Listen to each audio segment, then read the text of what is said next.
ஆச்சி மிளகாய் தூள் வழங்கும் மணிச் செய்திகள். இணைந்து வழங்குபவர்கள் அரசன் சோ.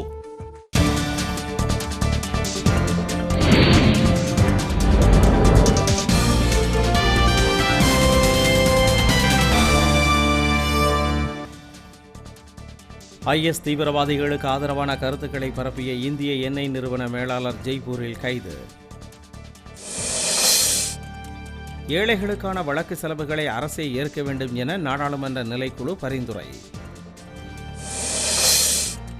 3 நாள் அரசுமுறை பயணமாக இன்று இந்தியா வருகிறார் ஜப்பான் பிரதமர் ஷின்சோ அபே.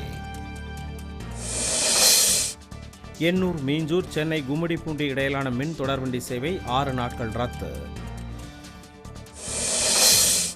தாமிரபரணி ஆற்றில் நொடிக்கு 35,000 கன அடி நீர் பாய்வதால் கரையோர மக்களுக்கு வெள்ள எச்சரிக்கை.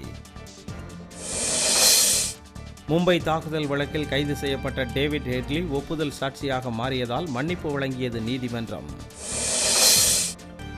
ஈரோடு மாவட்டம் கொடுமுடி பேருந்து நிலையத்தில் சுற்றுச்சுவர் அமைத்து தருமாறு அரசுக்கு பயணிகள் கோரிக்கை.